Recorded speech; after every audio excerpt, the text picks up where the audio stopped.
I'm Cassandra Mitchell, 29 years old, and last Tuesday, I received a text message that shattered the calm I've carefully built over 14 years. My father, who abandoned me when I was 15, suddenly remembered I existed.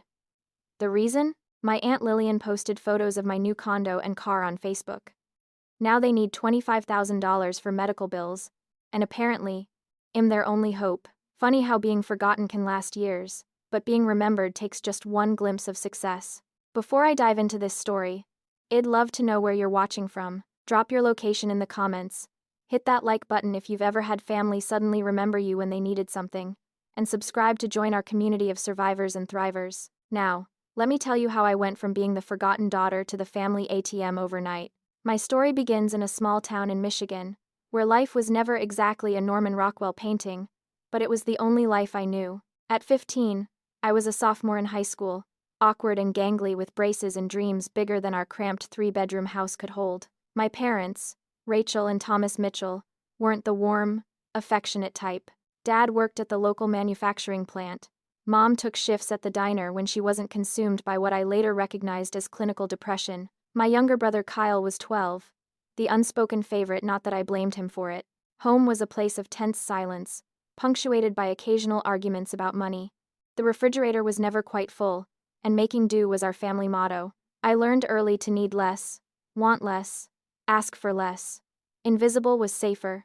In the winter of my sophomore year, the manufacturing plant announced layoffs. Dad came home with a box of personal items and a face I didn't recognize, defeated, hollow.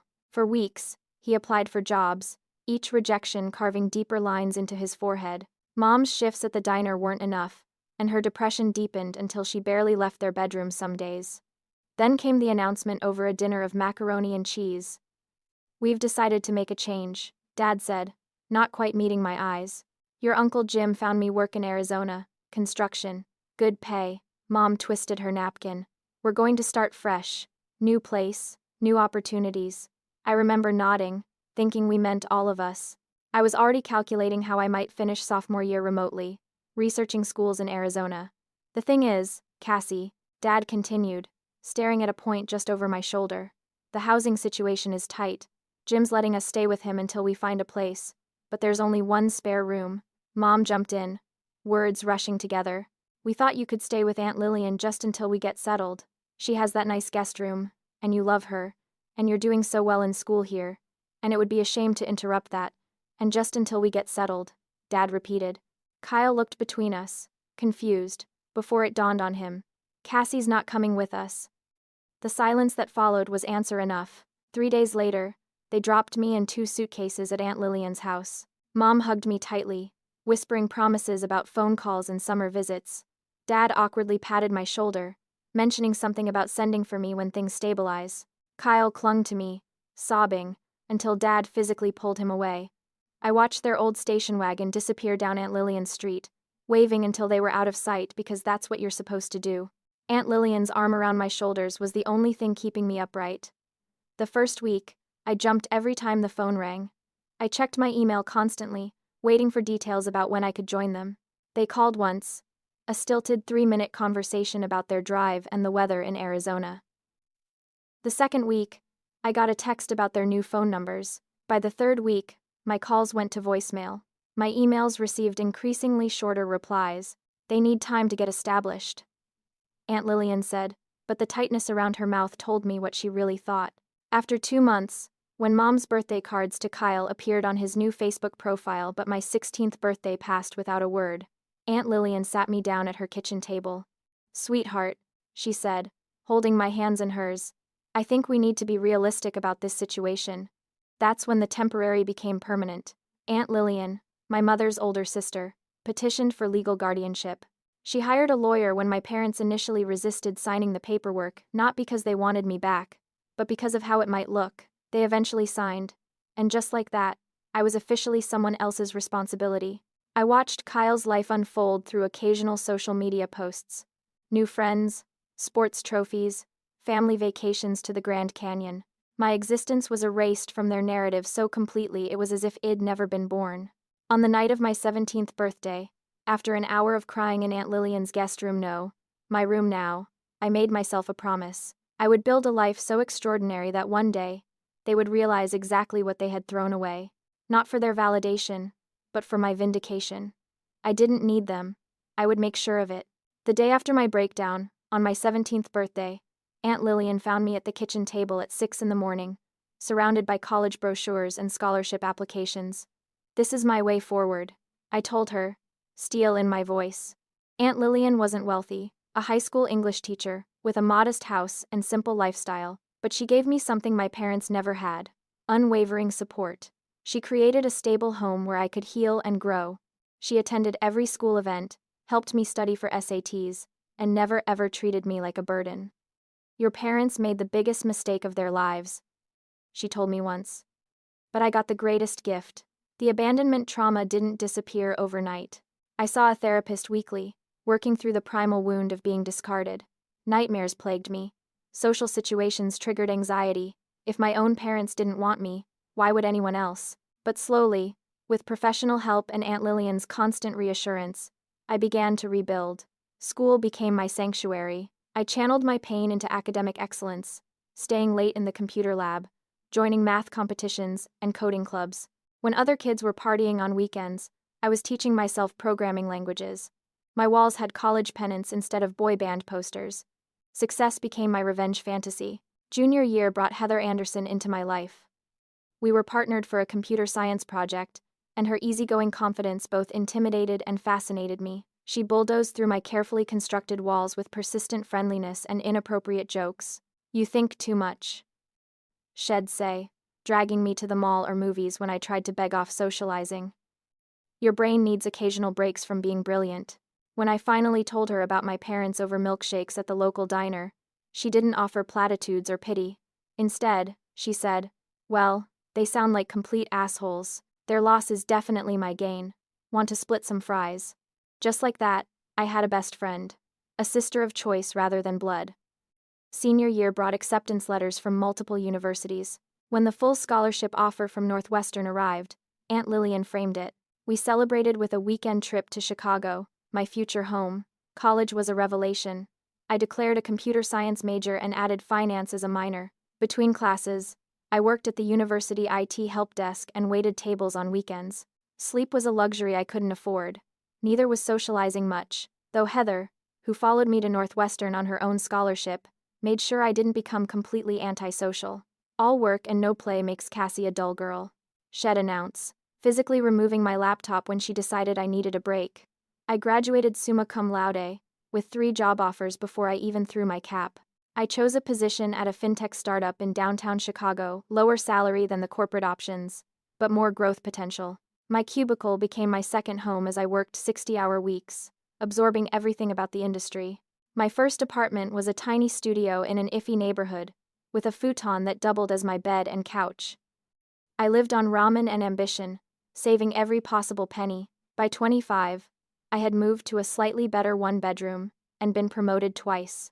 The idea for my own app came during a 3 a.m. insomnia bout, thinking about how the financial tools I used at work could be simplified for everyday users. I spent 6 months developing a prototype in my sparse free time, an app that gamified saving and investing for millennials, intimidated by traditional finance. Pitching my idea was terrifying. The first 5 investors passed. The 6th, Brandon Murray, not only funded the initial development but brought me on as a co-founder, allowing me to quit my day job. The first year was brutal, working out of Brandon's garage office, eating dollar menu items, and sleeping under my desk some nights. The second year brought moderate success and our first real office. By year 3, user numbers exploded after a feature in TechCrunch. At 28, I bought my condo in a high-rise with floor-to-ceiling windows overlooking the Chicago skyline. 3 months later, I added the BMW ID coveted since college. These weren't just purchases, they were trophies. Concrete proof that I hadn't just survived, I had thrived. Aunt Lillian cried when she first visited my condo. "I always knew you were destined for amazing things," she said, hugging me tightly. She took several photos of me in my new home, and standing beside my car in the garage, proudly posting them on her social media with the caption, "My incredible niece Cassie, living proof that determination can overcome any obstacle." So proud I could burst. I thought nothing of it at the time, just my supportive aunt doing what she'd always done, championing me. I had no idea those innocent photos would shatter the wall of silence my parents had built 14 years earlier. I was in my home office reviewing quarterly projections when my phone buzzed with a text from an unknown number. I almost ignored it. Spam texts were a constant nuisance, but something made me look. Cassie, it's Dad. We need to talk. It's urgent. Please call when you can. The phone slipped from my suddenly numb fingers, clattering onto my desk. 14 years of silence broken by 10 words. My heart hammered against my ribs as I stared at the message, reading and rereading it until the words blurred. Dad. Not Thomas, or even Tom. Dad. As if he had been in my life all along. As if he had earned that title. I stood up so abruptly my chair rolled backward and hit the wall. Pacing my spacious living room, I tried to process the surge of emotions: shock, anger, curiosity, and something dangerously close to hope, though I hated myself for feeling it. Why now? What could possibly be urgent after 14 years of absolutely nothing? My phone rang, Aunt Lillian's ringtone. I answered immediately. Did you get a message from your father? She asked without preamble, her voice tight with concern. How did you know?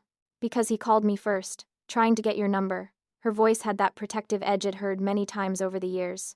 I didn't give it to him. Told him I'd pass along his number to you instead. I wanted to warn you before he reached out. I sank onto my white leather couch. What did he want? Aunt Lillian sighed heavily. Thomas has heart problems. Needs surgery that their insurance won't fully cover. They're about $25,000 short. A harsh laugh escaped me. And they remembered they had a daughter. After they saw my Facebook posts about your new place and car, she confirmed, apology in her voice. I'm sorry, Cassie. I never thought. It's not your fault. I cut her off. You didn't do anything wrong. After hanging up, I sat motionless, staring at the Chicago skyline through my wall of windows. The sun was setting, painting the glass towers in gold and pink. A beautiful view I'd worked so hard to earn.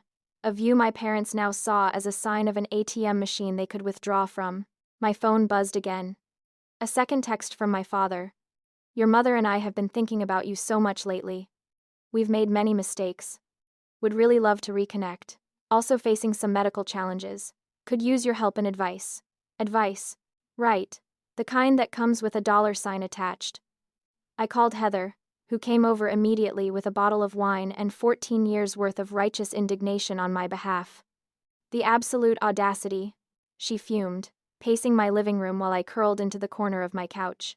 They abandon you, forget you exist for over a decade, then slide into your texts like, hey, remember us, your loving parents who need your money. Maybe they really do want to reconnect, I said, hating how pathetic I sounded.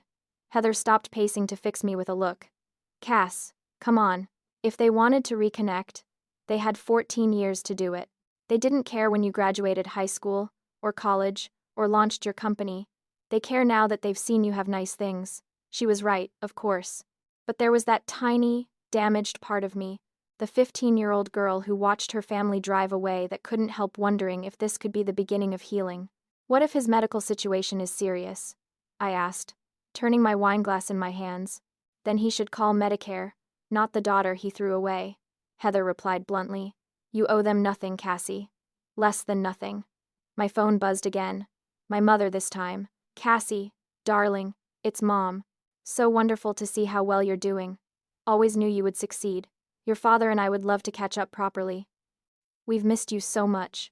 Missed me so much they couldn't send a birthday card, or a Christmas greeting, or attend my graduation, or acknowledge a single milestone in my adult life. I should at least hear them out, I decided, ignoring Heather's groan of protest. One phone call, then I'll decide. Fine, Heather conceded, refilling our glasses. But I'm staying tonight, and I want to be here when you make that call. Someone needs to keep you anchored to reality when they start the manipulation. I nodded, grateful beyond words for her loyalty. The decision made, I sent a brief response to my father. I'll call tomorrow at 7 p.m. CT. Both of you be available. I needed answers before I could decide anything. And part of me, the successful, confident part, I'd built from the ashes of their rejection, wanted them to hear my voice, to know exactly who they were asking for help. I spent the day before the call in a state of hypervigilance, alternating between rehearsing what I would say and fighting the urge to cancel altogether. Heather stayed over as promised, working remotely from my guest room to give me space while remaining close enough if I needed her. At 6:30, I sat at my dining table, legal pad in front of me with questions written in my neat handwriting. Heather placed a glass of water and a mug of chamomile tea beside me. "Remember," she said, squeezing my shoulder, "you hold all the power here. You can end the call any time. You owe them nothing." At precisely 7, I dialed the number. My father answered on the second ring. "Cassie." His voice was older, rougher than I remembered, but the familiar cadence sent an unexpected wave of emotion through me. "We're so glad you called. Your mother's here too. Let me put you on speaker." "Hello, sweetheart." My mother's voice, tentative and higher-pitched, with what sounded like nervousness. "It's so wonderful to hear your voice." I gripped the edge of the table, steadying myself. "Hello?"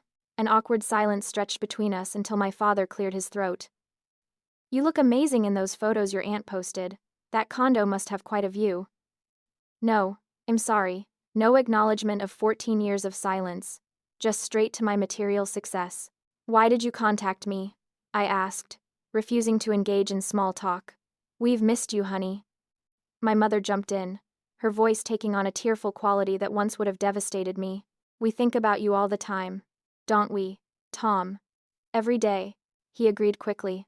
"We made a terrible mistake, Cassie. We were in a bad place, and we made decisions we've regretted ever since." I let the silence stretch, waiting for more, for something that felt genuine. When nothing came, I prompted, and we'd like to make it right." My father continued. "We should be a family again. It's been too long. 14 years. I said flatly. "It's been 14 years. You didn't call when I graduated high school, or college. You didn't call when I started my company. You called when you saw I have money." My mother made a wounded sound. "That's not fair, Cassie. We didn't know how to reach you." "Aunt Lillian has had the same phone number and address for 20 years, I countered. "And you've been in touch with her enough to know she posts about me on Facebook." Another uncomfortable silence. "You're right," my father finally admitted, though his tone suggested he was humoring me, rather than genuinely agreeing. "We should have tried harder. But circumstances were difficult. We struggled for years after moving. Kyle had problems adjusting. Your mother's depression got worse." "I'm sorry to hear that," I said, and I was. Despite everything, I didn't wish them suffering.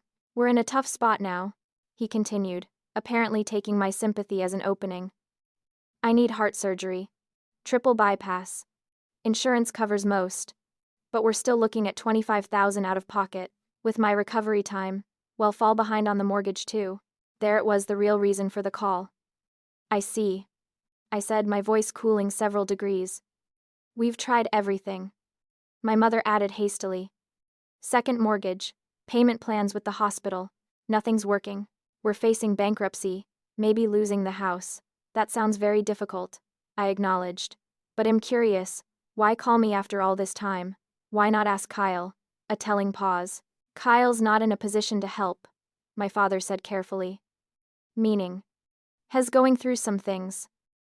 My mother interjected vaguely. "Has not as established as you are." Translation: "He didn't have the money they needed. So I'm the last resort," I stated, rather than asked. "No, no," my mother protested. "We've wanted to reconnect for ages. This situation just gave us the push we needed to finally reach out." I almost laughed at the transparent lie. "Tell me something," I said instead. "In the 14 years since you left me with Aunt Lillian, how many times did you discuss bringing me to Arizona? How many times did you save up for a plane ticket so I could visit?" Silence. "That's what I thought," I continued. "Now you're telling the family. I'm going to help with the medical bills. Aunt Lillian mentioned you've been discussing this with relatives." My father cleared his throat. "We were hopeful. You told people I agreed before you even spoke to me." I clarified, anger rising. "You're still making decisions about my life without consulting me. Now, Cassie." My father's voice took on that patronizing tone. "I'd almost forgotten. Family helps family. It's what we do. Your mother and I raised you for 15 years, then abandoned me." I finished. "You don't get to claim parenthood now that it's convenient." My mother began crying, those familiar sobs that used to manipulate me into backing down from any confrontation. "You've become so hard," she said between hiccuping breaths. "This isn't the daughter we raised." No, I agreed. It's the daughter who raised herself, with Aunt Lillian's help. The call deteriorated from there. My father switched between guilt trips and thinly veiled entitlement to my financial assistance. My mother oscillated between tearful pleas and passive-aggressive jabs about my coldness. Neither actually apologized for abandoning me. Neither asked a single question about my life, my work, or who I'd become. When my father said, "Blood is thicker than water, Cassie. You can't turn your back on family," something in me snapped. "I'll think about it," I said, cutting him off mid-lecture. "I need to review my finances and consider my options. I'll let you know my decision in a few days." I ended the call before they could respond, then sat shaking at my dining table. Heather emerged from the guest room where she'd been giving me privacy and wrapped her arms around me. "They haven't changed," I whispered, as the panic attack I'd been suppressing finally broke through. My chest constricted, breathing became shallow, and tears I'd promised myself I wouldn't shed began flowing freely. "Of course they haven't," Heather murmured, holding me tighter. "People rarely do." After the tears subsided, and my breathing normalized, Heather poured us both a generous glass of wine. "What are you going to do?" she asked. I sipped slowly, organizing my thoughts. I need to know the whole truth before I decide anything. If they're manipulating me, I want to know exactly how and why, and if they're not, Heather raised an eyebrow skeptically. I met her gaze steadily. "Then it'll help. Not for them, but because it would be the right thing to do. I don't want to be the kind of person who turns away from someone in genuine need, even if that someone hurt me deeply." Heather nodded, respecting my decision even if she disagreed. "So what's the plan?" "I'm going to find out everything they're not telling me," I said, reaching for my laptop. Starting with calling my brother.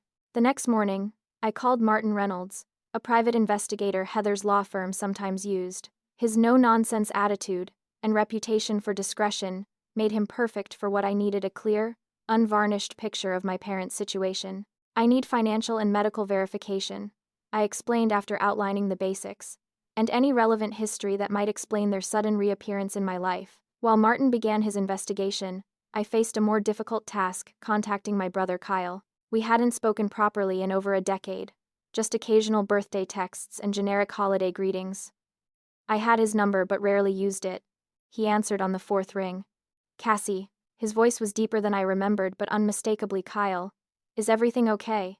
"That depends on your definition of okay," I replied, tension creeping into my voice despite my efforts to sound casual. "Mom and Dad reached out asking for money. Thought I should get your perspective before deciding anything." A long pause, then a heavy sigh. "I wondered if they'd do that. They mentioned seeing Aunt Lillian's posts about you, and you didn't think to warn me." "Honestly, I hoped they wouldn't go through with it."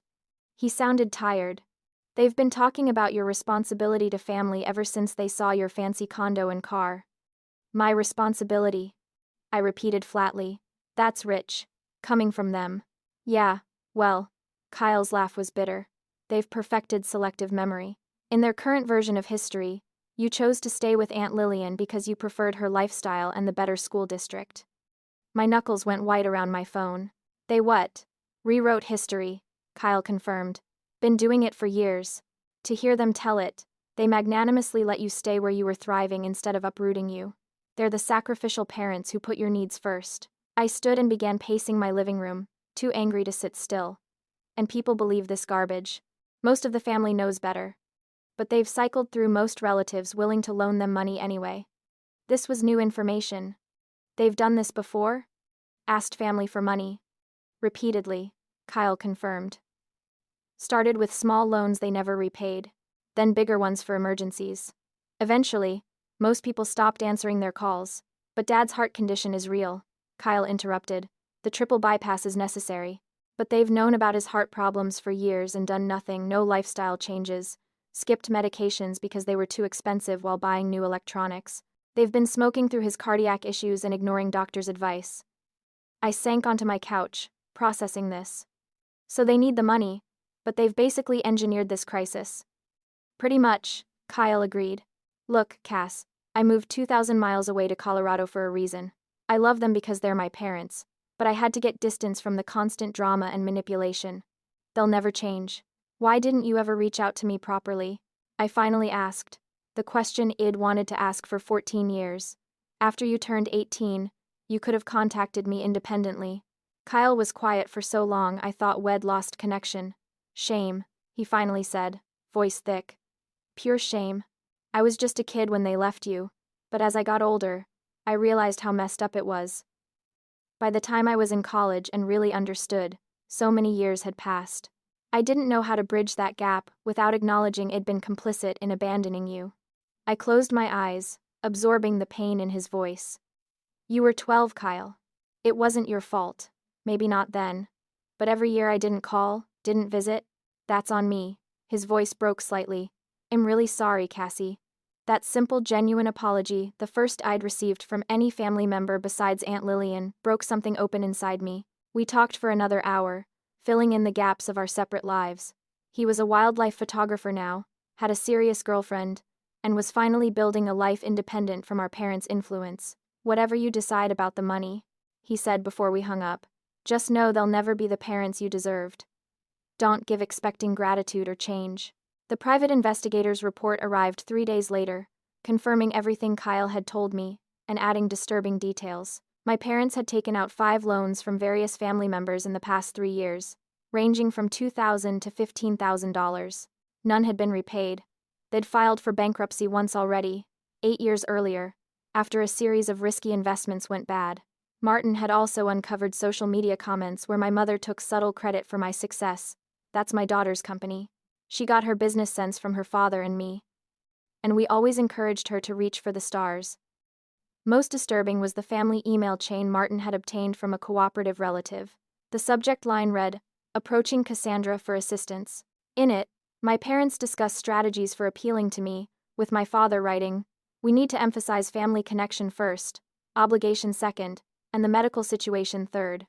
She's clearly doing well financially, so this should be a drop in the bucket for her. Lillian says she's some kind of tech entrepreneur now." My mother had replied, "I'll handle the emotional appeal." She was always sensitive as a child, easily swayed by tears. That probably hasn't changed.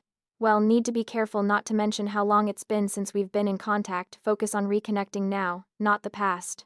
I called Aunt Lillian after reading the report, still shaking with anger and hurt. "I need to know something," I said when she answered. "When they left me with you, did they have the money to bring me to Arizona later? Was it really about the tight housing situation?" Aunt Lillian's silence was answer enough. "Tell me," I insisted. 6 months after they moved, she said reluctantly, Rachel called me drunk, complaining about the down payment they'd made on a 4-bedroom house. She mentioned the guest room they were converting into a home gym. The betrayal felt fresh, a knife twisting in an old wound. They had space. They just didn't want me there. "I'm sorry, sweetheart. I thought you'd figured that out years ago. I guess I needed confirmation," I admitted. "One more thing, did they ever ask about me? Check how I was doing?" Another painful silence. "They called on your 18th birthday," Aunt Lillian finally said. "Asked if you were planning to move out, if I needed them to start sending support money now that you were legally an adult." I laughed bitterly. They were checking if their financial obligation was ending, not checking on me. "That's how I interpreted it," she agreed softly. "I told them you'd received a full scholarship and were doing brilliantly without their input. They never called about you again." I thanked her and hung up, then spent an hour staring at the Chicago skyline from my balcony, letting the mountain of evidence crush any lingering hope that my parents had ever truly cared. By evening, I'd made my decision. I would confront them with everything I'd learned, giving them one chance to be honest. Their response would determine mine. I scheduled the video call for Saturday evening, giving myself time to prepare mentally and emotionally. I'd chosen video deliberately. I wanted to see their faces when confronted with the truth. Heather offered to stay for moral support, but this was something I needed to do alone. "It'll be fine," I assured her. "The worst they can do is hang up on me." At 6 sharp, I initiated the call from my home office, sitting straight-backed in my ergonomic chair, dressed in the silk blouse I usually reserved for investor meetings. Armor, of a sort. They answered quickly, their faces appearing on my screen, older versions of the parents I remembered. My father's hair had gone completely gray, deep lines etched around his eyes. My mother looked frail. Her once vibrant red hair faded to a dull auburn streaked with white. They sat close together on a floral couch I didn't recognize, in a living room that held no memories for me. "Cassie," my mother breathed, her smile too bright, too eager. "You look beautiful, sweetheart." So professional, my father added approvingly. That tech career must be treating you well. I didn't return their smiles. I've spent the past week investigating your situation, I said without preamble. I wanted all the facts before making any decision about helping. Their expressions flickered surprise, then wariness. Investigating, my father repeated, a defensive edge creeping into his voice. That wasn't necessary. We told you what's happening. You told me parts of what's happening. I corrected. I needed the whole picture. I began methodically listing what I'd learned: the pattern of loans from family members, the bankruptcy, the years of medical non-compliance that had exacerbated my father's heart condition, the 4-bedroom house they'd purchased while telling me they had no room for me. With each revelation, their faces hardened. My mother's performative warmth evaporated. My father's jaw clenched tighter. You had no right to pry into our private business, he snapped when I paused. That's incredibly disrespectful, Cassandra. Disrespectful, I repeated incredulously. You abandoned me at 15, rewrote history to make yourselves the heroes, then contacted me after 14 years of silence because you wanted money, and you're concerned about respect. My mother leaned forward, her expression morphing into something uglier, more honest. You owe us for raising you for 15 years. Do you have any idea what we sacrificed for you? Clearly not enough to include me in your fresh start, I shot back. I saw the email chain, Mom, the one where you and Dad strategized about how to manipulate me into giving you money. Color drained from her face. My father jumped in, his tone conciliatory but eyes cold. You're taking things out of context. Of course we discussed how to approach you. We haven't spoken in years. We needed to consider the best way to reconnect. You needed to consider the best way to access my bank account. I corrected. Not once in those emails did either of you mention actually wanting to rebuild a relationship with me beyond securing the money. That's not true, my mother protested weakly. It is true, I insisted. I have the emails. Just like I have the social media posts where you take credit for my success despite having no part in it. Just like I have documentation of every unpaid loan you've taken from family members who now avoid your calls. My father's face darkened with anger. You were always difficult, Cassie. Always thinking you knew better than everyone else.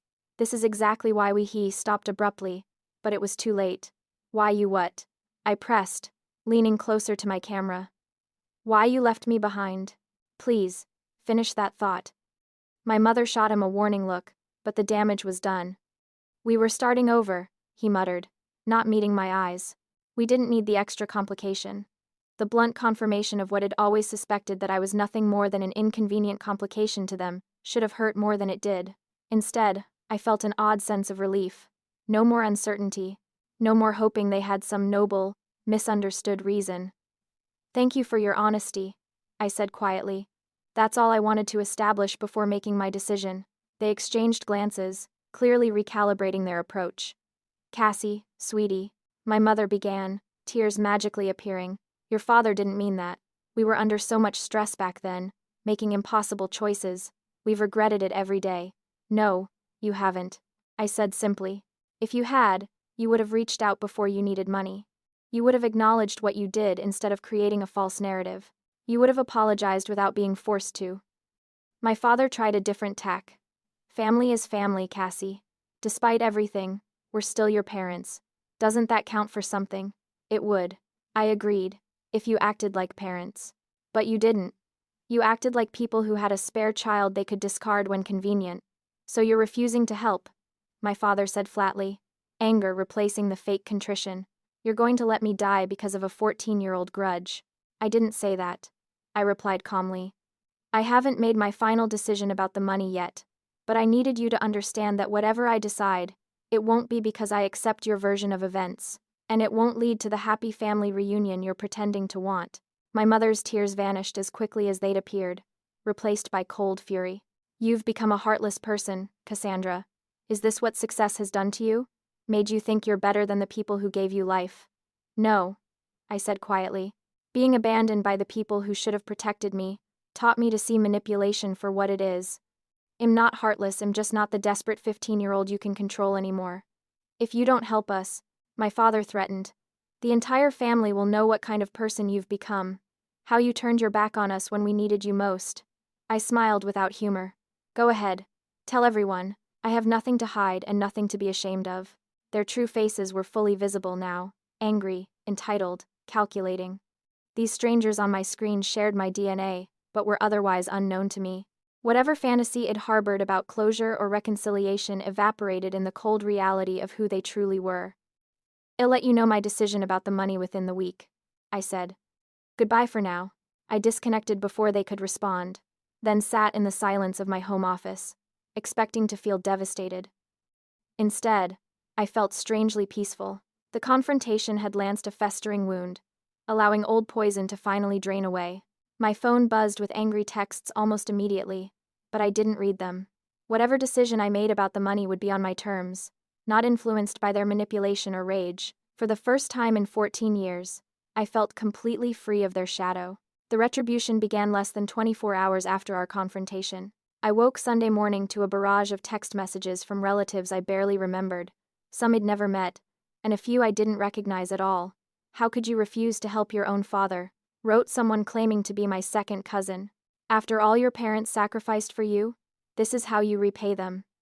Demanded a great aunt. Even my father's brother, Uncle Jim, the one who'd helped them move to Arizona without me, chimed in. Your father could die waiting for surgery while you sit in your luxury condo. Is that the legacy you want? I scrolled through 24 similar messages, marveling at how quickly my parents had mobilized their narrative. Not one of these people had contacted me in 14 years to check how I was doing after being left behind. Not one had questioned my parents' decision to abandon their 15-year-old daughter. But all were suddenly invested in my moral character and financial obligations. Aunt Lillian called around noon, furious on my behalf. They're posting about it on Facebook now, she reported. Your mother has written this tearjerker about her heartbreak over her estranged daughter refusing to help with life-saving medical care. I opened Facebook, which I rarely used, to find my name being dragged through digital mud. My mother's post had over 100 sympathetic comments, many tagging me directly. We raised such a successful daughter, only to have her turn her back on us in our time of greatest need. All we asked for was help with medical bills that could save her father's life, but apparently her luxury condo and fancy car are more important than family. Please pray for Tom's health and for Cassandra's heart to soften. I closed the app, surprisingly calm. Let them rant, I told Aunt Lillian. Anyone who knows me knows the truth. But most people don't know you, Cassie. That's the problem. They know your parents' version of you. She wasn't wrong. By Monday morning, the smear campaign had expanded. Distant relatives were sharing my professional headshot from my company website, alongside captions about success changing people and forgetting where you came from. Aunt Lillian called again, distressed. They're harassing me now too, calling me a home wrecker for stealing their daughter and poisoning you against them. Tom's sister actually called me at school yesterday. This made me truly angry. Aunt Lillian had done nothing but love and support me when my parents wouldn't. I'm so sorry, I told her. Block their numbers. I'll handle this. Kyle texted next. Heads up, they're on a rampage. Mom just called demanding I talk sense into you. I told her to pound sand, so now I'm the bad son too. Welcome to the club. The situation escalated when Brandon, my business partner, forwarded an email he'd received at our company address. My father had written a long, emotionally manipulative message explaining how his ungrateful daughter was letting him die from a treatable condition while flaunting her wealth. Head closed with a thinly veiled threat to share this story with the tech media, who might be interested in the true character of the founder of FunFriend. Do we need to be concerned about this? Brandon asked carefully. I forwarded him the private investigator's report. They abandoned me at 15 and are now trying to emotionally blackmail me for money, I explained. I'm still deciding how to handle it, but wanted you to have the facts. Brandon, pragmatic as always, suggested consulting our company attorney about potential defamation issues. Your personal life is your business, he assured me, but we should protect the company from collateral damage. By Wednesday, the stress was taking a physical toll. I'd barely slept, my appetite had vanished, and a persistent headache throbbed behind my eyes. My parents had escalated to calling me multiple times daily, leaving increasingly hostile voicemails. The latest, from my mother, was particularly vicious. You think you're so much better than us now with your fancy education and big money job, but we know who you really are, an ungrateful, selfish girl who'd let her own father die to make a point. Everyone will know soon enough. I met with attorney Sarah Goldstein that afternoon, bringing copies of every message, email, and social media post. This is textbook harassment and defamation, she confirmed, reviewing the evidence. The threat to contact media about your company crosses another line entirely. We have grounds for a cease and desist at minimum. I don't want to escalate things, I said, rubbing my temples, but I need them to stop. Then we approach this strategically, Sarah advised. First, we document everything. Second, we draft a firm but non-threatening response establishing boundaries. Third, we prepare legal options if they ignore those boundaries. I nodded, grateful for her pragmatic approach. And the family members they've enlisted? Same approach. Most will back off once they realize there might be consequences. The truly committed flying monkeys can be dealt with individually if necessary. That evening, I received an ultimatum via email from both parents. Cassandra, we've been patient, but our patience has limits. Your father's surgery needs to be scheduled within the next 2 weeks. Either you agree to help your family as any decent daughter would, or we will be forced to share our story more widely. Your choice. Attached was a draft of an even more detailed, emotionally manipulative open letter they threatened to post online and send to several tech publications. I forwarded it to Sarah, then called Heather and Kyle, asking them to come to my condo. It was time to reclaim my narrative and end this toxic pattern once and for all. I'm done being reactive, I announced when Heather and Kyle arrived. It's time to be proactive. Over takeout Thai food in my living room, I outlined my plan, refined by Sarah's legal advice and my own determination to break free from my parents' manipulation. First, the medical situation. I began. I've decided to pay for Dad's surgery, but not how they want me to. Kyle looked surprised. You're actually going to give them money after all this? Not exactly. I clarified. I'm setting up a medical fund directly with the hospital. The money goes straight to their billing department, earmarked specifically for the procedure. Not a penny touches my parents' hands. Brilliant, Heather approved. They get the needed medical care, but not cash they could misuse. There are conditions. I continued. They must sign a legal agreement drafted by Sarah. It acknowledges that this is a one-time payment, not the beginning of ongoing financial support. It also requires them to cease all defamatory communications about me, both publicly and privately. Kyle whistled low. They'll hate having to sign something like that. They can hate it while getting the surgery they claim to desperately need. I replied, surprising myself with my newfound firmness. Their choice. The second part of my plan addressed the family situation. I'd written a detailed, factual account of my abandonment and subsequent life, including documentation and Aunt Lillian's corroboration. Not for public consumption, but to share with family members, who'd been fed my parents' distorted version of events. I'm not looking for pity or trying to vilify them, I explained. Just establishing the truth. Anyone who still chooses to believe their narrative after that is welcome to it. Kyle nodded slowly. Can I read it? There's probably things I don't know about what happened. I handed him the draft, watching as his expression darkened while reading. When he finished, his eyes were suspiciously bright. I knew it was bad, but seeing it laid out like this, he shook his head. I'm sorry I wasn't a better brother, Cass. You were a child, I reminded him. And we're fixing that now. The third component of my plan was the most difficult, establishing strict boundaries for any future contact. It decided I was willing to maintain minimal, courteous communication after the surgery, provided my boundaries were respected. But there would be no pretense of a warm family reconciliation. No holiday gatherings or birthday celebrations pretending the abandonment never happened. You really think they'll agree to all this? Kyle asked skeptically. If they want the money, they will, I said. If they don't, that tells us everything we need to know about their priorities. I sent the proposal the next morning via Sarah, all 3 components packaged together as non-negotiable terms: the medical fund offer, the factual account for family, and the boundary requirements. Their response came within hours, predictable outrage at the insulting conditions and controlling behavior. They rejected the hospital fund idea outright, insisting they needed the money directly to handle the medical situation as they saw fit. Sarah advised patients, let them vent. When they realize you won't budge, they'll either accept your terms or show their true colors by refusing necessary medical care to maintain control. 2 days later, when it became clear I wouldn't change my position, they shifted tactics. My mother called Aunt Lillian in tears, claiming I was punishing them and holding the surgery hostage. My father sent Kyle an angry email about my power trip. Meanwhile, I took an unexpected step that surprised even Heather.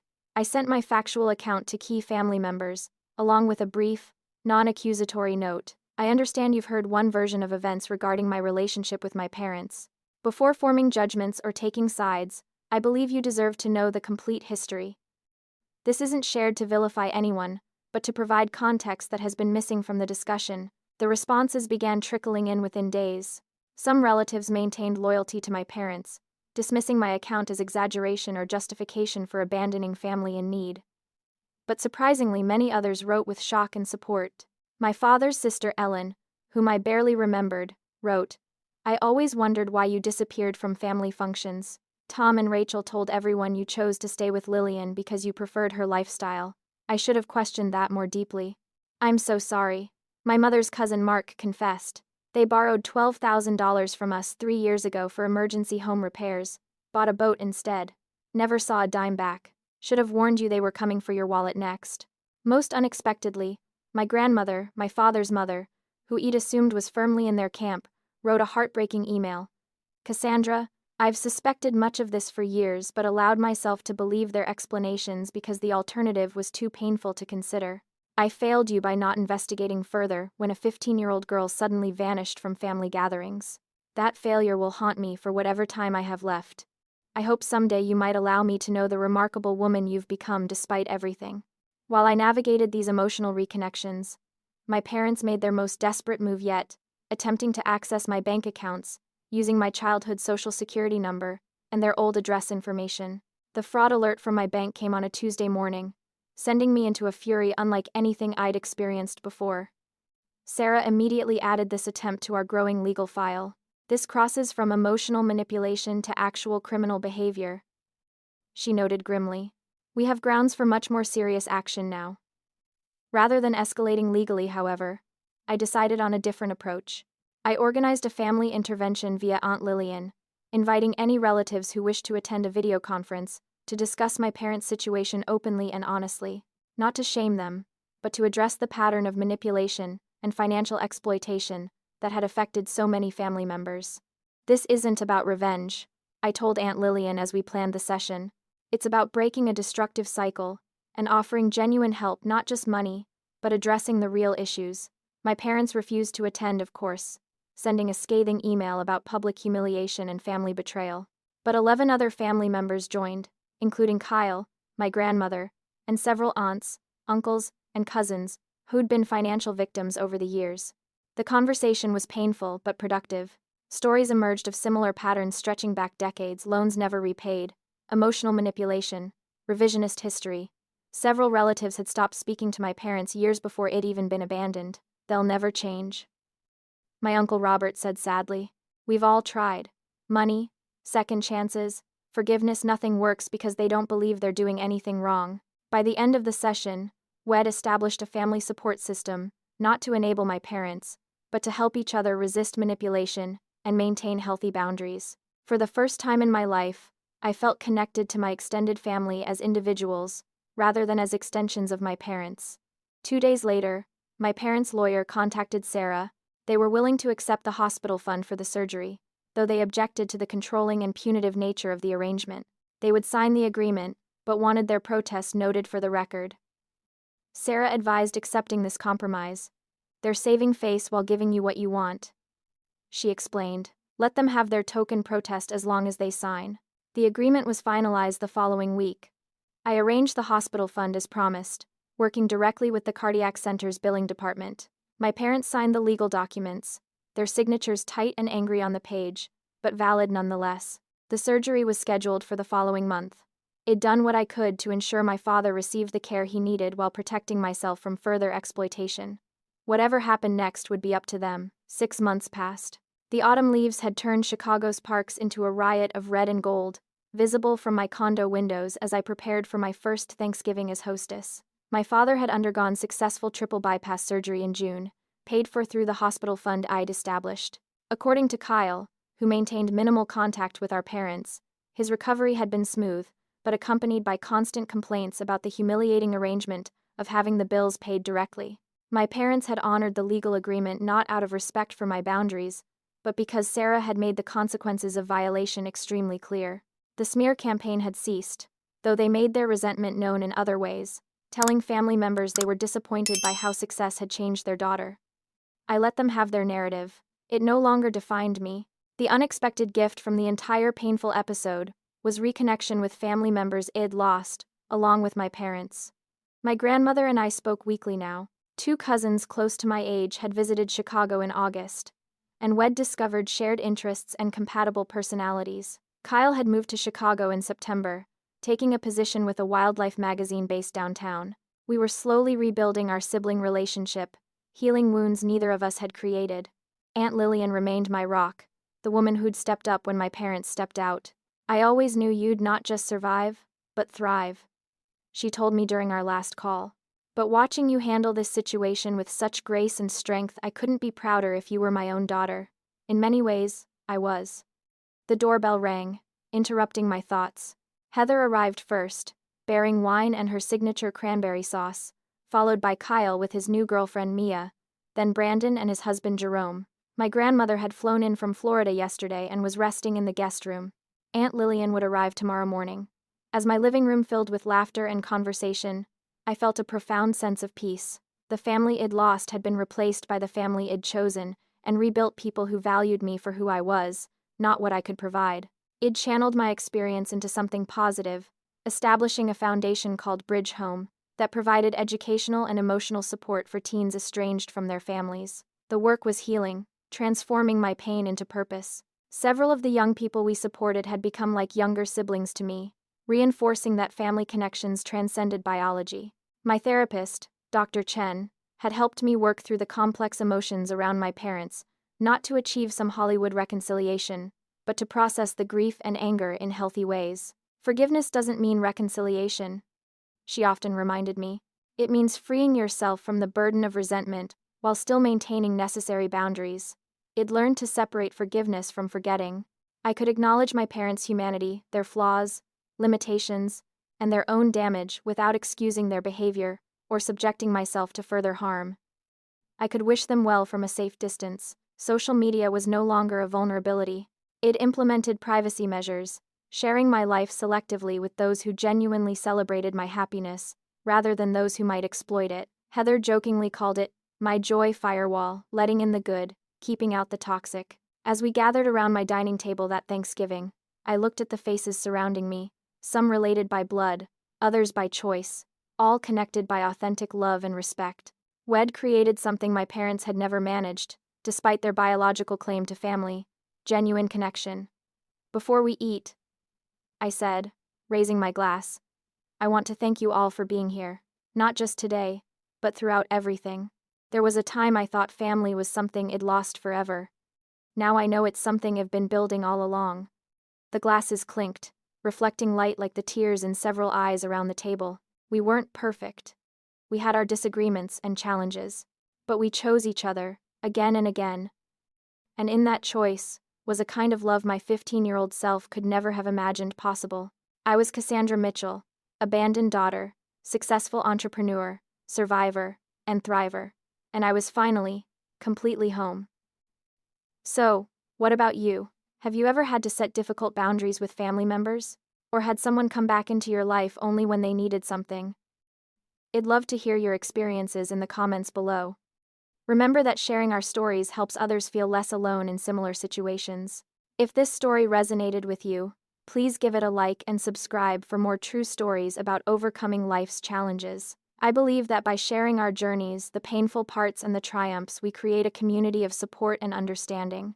Thank you for being here with me today. Remember that family isn't just about DNA, it's about who shows up for you, who celebrates your victories, and who helps you heal from your wounds. Take care of yourselves and each other.